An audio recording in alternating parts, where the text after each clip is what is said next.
2 दिन पहले मेरा एक फ्रेंड मुझसे मिलता है और कहता है कि भाई मेरा जो गेमिंग लैपटॉप है वो अभी ठीक तरीके से चल नहीं रहा है, पूरी तरीके से लैग हो रहा है, कोई भी काम मैं नहीं कर पा रहा हूँ, कोई गेम है वो ठीक तरीके से नहीं खेल पा रहा हूँ, मुझे वो गेमिंग लैपटॉप वाली फील ही नहीं दे रहा है। तो मेरे पास लेकर आता है और कहता है इसको फास्ट कर दे भाई। तो उसने कुछ गलतियां की थी, कुछ यहाँ पे जो सेटिंग थी वो उसने ठीक तरीके से नहीं की थी, कुछ हार्डवेयर लेवल की गलतियां थी, उसकी वजह से उसका जो लैपटॉप था वो स्लो था। तो वो सारे मैंने चेंजेस किए और उसके बाद उसका जो लैपटॉप है वो एकदम बूस्ट परफॉर्मेंस देने लगा। मैंने क्या क्या चेंजेस किए हार्डवेयर लेवल के या सॉफ्टवेयर लेवल के, वही आज के वीडियो में बताऊंगा और यही चीजें आपको भी काम आएगी। ये जो एडिशन था जो कि था आइडियापैड गेमिंग 3 लिनोवो की तरफ से, इसमें i5 10 जनरेशन 8 सीरीज का प्रोसेसर था। मतलब कि ये जो प्रोसेसर था वो गेमिंग प्रोसेसर ही था। ग्राफिक कार्ड इसमें जो आपको अवेलेबल मिलता है एनवीडिया का GTX 1650 ग्राफिक कार्ड मिलता है। और मेरे भाई ने यहाँ पे जो वेरिएंट लिया था वो 8GB वाला वेरिएंट लिया था और साथ में हार्ड डिस्क वाला वेरिएंट लिया था, SSD वाला वेरिएंट नहीं लिया था। तो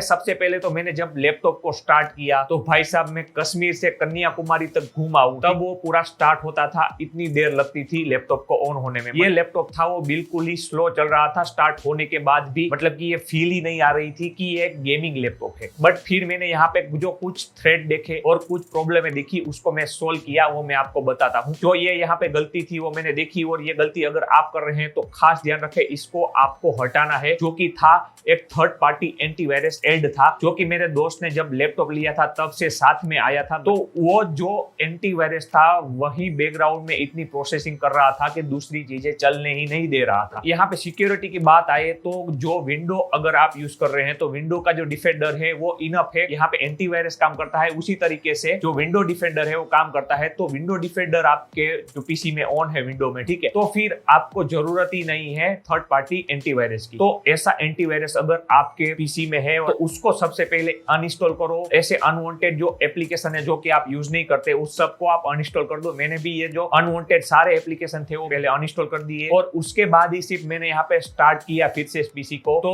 उसका जो स्टार्टअप था उसमें थोड़ी सी बूस्ट आ गई स्पीड में और थोड़ा परफॉर्मेंस भी अच्छा हो गया। उसके बाद दूसरे मैंने सेटिंग किए जो कि नॉर्मल है वैसे सेटिंग किए। मतलब कि सबसे पहले तो जंक क्लीन करना, मतलब कि टेम्प फाइल है वो सारी क्लीन करना, तो उसके लिए शॉर्टकट है Windows+R और उसके साथ वहां पे लिख देना है टेम्प और जो सारी फाइलें हैं टेम्प फाइल है Ctrl+A करके सिर्फ डिलीट के साथ इस सबको आपको डिलीट कर देना है। उसके बाद फिर से यहाँ पे विंडो की और R की को प्रेस करना है, फिर से यहाँ पे रन कमांड खुल जाएगी, उसमें फिर से आपको %temp% लिखना है और उसके बाद जो सारी फाइलें दिखेगी उसको भी परमानेंटली आपको डिलीट कर देना है। फिर आपको आ जाना है माई पीसी में और यहाँ पे जो सी ड्राइव है उस पर आपको राइट क्लिक करना है, यहाँ पे प्रॉपर्टी में जाना है और वहां पे डिस्क क्लीनिंग का ऑप्शन होगा उस पर क्लिक करना है और यहाँ पे डिस्क क्लीनिंग को ऑन कर देना है। इससे भी जो सारी जंक फाइलें होगी वो भी एकदम क्लीन हो जाएगी। उसके बाद आपको जाना है कंट्रोल पैनल में और कंट्रोल पैनल में से आपको पावर का ऑप्शन मिलेगा, पावर प्लान का। तो वहां पे पावर प्लान में आपको जो परफॉर्मेंस वाला जो ऑप्शन है उसको सिलेक्ट कर लेना है। जो बैलेंस होगा और बैटरी सेवर होगा उसको सिलेक्ट नहीं करना है, आपको परफॉर्मेंस वाला कर लेना है। उससे भी आपका जो पीसी या लैपटॉप है उसकी पावर की जो बूस्ट है और परफॉर्मेंस की बूस्ट है वो और ज्यादा अनलॉक हो जाएगी। उसके बाद बात आती है यहाँ पे जो अभी चीज एक सेटिंग करनी है वो आपको तब करनी है जब आप हार्ड डिस्क यूज कर रहे हैं। SSD अगर यूज कर रहे हैं तो नहीं करना है, विंडो की प्रेस करनी है और वहां पे लिखना है ऑप्टिमाइज। यहाँ पे ऑप्टिमाइज वाला ऑप्शन है उसको ऑन कर लेना है और यहाँ पे जो आपकी सारी ड्राइव है उन सबको आपको एक एक को सिलेक्ट करके ऑप्टिमाइज की प्रोसेस है उसको ऑन कर देना है। और ये खत्म होते ही क्या करता है कि जो आपकी हार्ड डिस्क की जो ड्राइव है उसको एकदम क्लियर और कंप्रेस कर देता है, जिससे कि इसका जो पावर है हार्ड डिस्क का और ज्यादा बूस्ट हो जाता है। ये करने के बाद अभी जो सॉफ्टवेयर लेवल में आखिरी जो चीज आपको करनी है का ऑप्शन है आपको करना है या नहीं, ठीक है। इससे ये होगा कि जो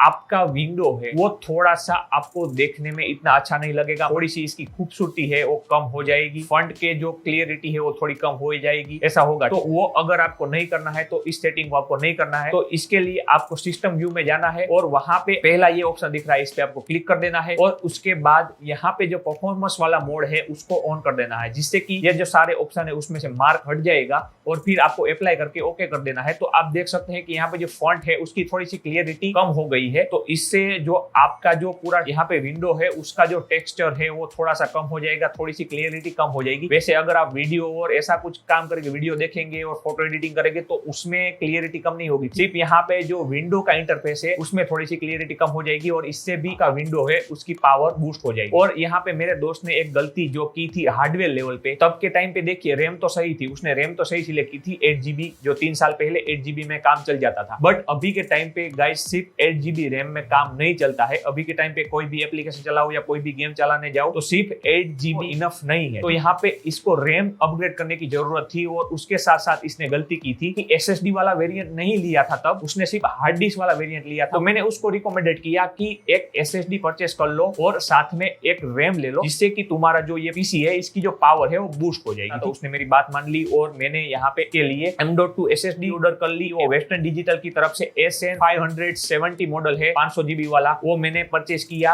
और यहाँ पे जो उसकी रैम थी लैपटॉप में किंगस्टन की, तो उसके मुताबिक ही मैंने दूसरी 8 GB वाली जो रैम है वो मैंने परचेस कर ली। तो यहाँ पे मैं पहले ये आपको बताना चाहता हूँ कि हार्ड डिस्क में और SSD में परफॉर्मेंस में कितना फर्क पड़ता है। हार्ड डिस्क इंस्टॉल थी इस लैपटॉप में, उस टाइम मैंने कुछ गेम ट्राई की जैसे कि गॉड ऑफ वॉर, स्पाइडरमैन, ऐसी गेम मैंने यहाँ पे ट्राई की। तो सबसे पहले मैंने गॉड ऑफ वॉर ऑन किया, तो आप देख सकते हैं गेम वैसे तो अच्छी चल रही है, बट यहाँ पे जो रैम का यूज है वो पूरा हो रहा है, मतलब कि रैम है वो पूरी नहीं पड़ रही है गेम के लिए, और उसके साथ साथ थोड़ा सा लैग एक्सपीरियंस आ रहा है। वैसे इसमें जो ग्राफिक कार्ड है वो 1650 लगा हुआ है, फिर भी यहाँ पे उस तरीके की परफॉर्मेंस इसमें नहीं मिल रही है। हार्ड डिस्क की स्पीड और रैम है वो पूरी नहीं पड़ रही है, उसकी वजह से यहाँ पे स्ट्रगलिंग हो रही है और गेम इतनी अच्छी तरीके से नहीं चल पा रही है, बार बार लैग आ रहा है, खेलने में भी अच्छा एक्सपीरियंस नहीं हो रहा है। उसके बाद यहाँ पे मैंने स्पाइडरमैन ट्राई की। ये गेम भी चलाने के लिए ये लैपटॉप पूरी तरीके से कैपेबल है, बट फिर भी यहाँ पे मुझे लैग मिल रहा है। यहाँ पे देखिए वैसे तो कोई एप्लीकेशन ऑन ही नहीं हो रहा था जो कि हमको FPS शो करे और जो परफॉर्मेंस गेम का है वो शो करे, जो हार्डवेयर का परफॉर्मेंस है वो शो करे, ऐसा एप्लीकेशन ऑन ही नहीं हो रहा था। तो मैंने यहाँ पे जो Xbox का जो परफॉर्मेंस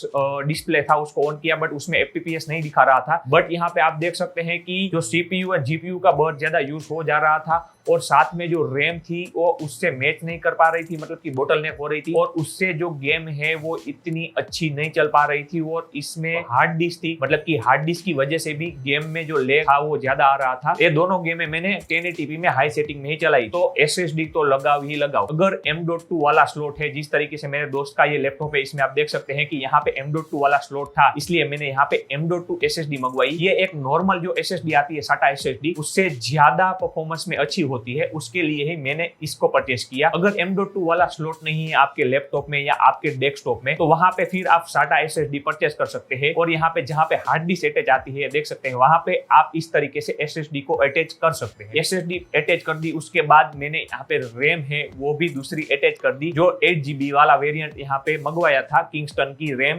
DDR4 वाली 3200 मेगाहर्ट्ज वाली, उसको मैंने इसमें लगा दिया। ठीक है, और इससे इसकी जो रैम है वो 16 GB हो गई। और साथ में ये भी मैं बताना चाहता हूँ, आप इसमें इतने एक्सपर्ट नहीं है जो ये लैपटॉप है उसको ओपन करने में और खोलने में, तो इसको बिल्कुल भी आप ट्राई मत करना खोलने का। आपके आसपास के जो रिपेयरिंग शॉप है कंप्यूटर की, वहां पे जाइए और ये अपग्रेडेशन उससे ही करवा लीजिए। 200-300 रुपए भले ही देने पड़े, बट वहां से करवाइए। अगर आपको ये चीजें आती नहीं है तो घर पे ट्राई नहीं करना है। ठीक है, उसके बाद फिट करके यहाँ पे विंडो 11 है वो हमारी M.2 SSD में हमने इंस्टॉल कर दिया। उसके बाद हमने स्टार्ट करके देखा कि कितना टाइम लग रहा है, तो सिर्फ यहाँ पे 10 सेकंड के अंदर हमारा ये जो लैपटॉप है वो ऑन हो गया। उसके बाद वो सारी गेमें मैंने फिर से इंस्टॉल की और कुछ एप्लीकेशन इंस्टॉल किए। तो सबसे पहले तो आप ये परफॉर्मेंस देख ही सकते हैं कि यहाँ पे जो गॉड ऑफ वॉर है वो मैंने यहाँ पे रन कर दिया और बिल्कुल मक्खन की तरह चल रहा था और 50 से 60 FPS मुझे दे रहा था। और जो रैम में हमको बोटलनेक देखने मिल रहा था रैम यूज में, वो भी अभी खत्म हो गया था और एकदम हाई सेटिंग में 1080p में बहुत ही अच्छी तरीके से और मक्खन की तरह गेम चल रही थी। कोई भी मुझे लैग देखने नहीं मिला। फिर हमने यहाँ पे स्पाइडरमैन है वो भी फिर से चला ली और स्पाइडरमैन आप देख सकते हैं बिल्कुल हाई सेटिंग में मैं चला रहा हूँ, एकदम मक्खन की तरह चल रही है। अभी पहले जिस तरीके से हमें हार्ड डिस्क में जो लैग देखने मिल रहा था वो नहीं मिल रहा है। उसके बाद मैंने यहाँ पे ट्राई की अनचार्टेड, तो अनचार्टेड भी मैंने बिल्कुल हाई सेटिंग में चलाई और यहाँ पे भी मुझको एक परफॉर्मेंस है वो एकदम बूस्ट मिला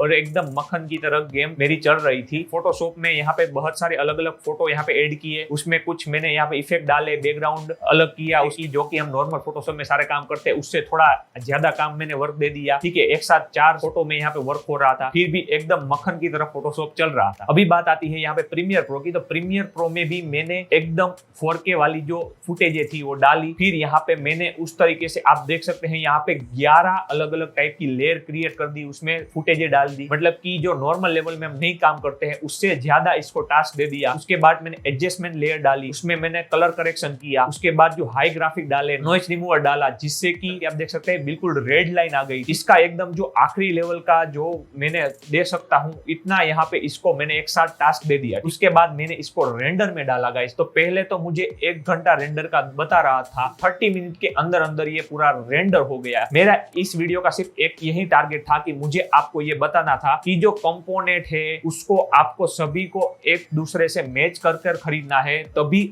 आप जो सारे कंपोनेंट है उसकी सही परफॉर्मेंस ले पाएंगे। अगर कहीं पे एक कंपोनेंट को भी परचेस करने में आपने गलती कर दी, चाहिए आपके कंपोनेंट को जो पावर देनी चाहिए वो आपको उस तरीके से नहीं दे पाएंगे। तो ये बात आपको ध्यान में रखनी है। तो अगर आपको हमारी ये वीडियो पसंद आई हो, अगर इस वीडियो से आपको कुछ जानने मिला हो, देखने मिला हो, तो हमारी इस वीडियो को आप लाइक करें। और पहली बार ये वीडियो देख रहे हैं, हमारे चैनल पे पहली बार आप आए हैं, तो नीचे जो सब्सक्राइब का बटन है उस पर प्रेस करें और बेल आइकॉन पे क्लिक करें।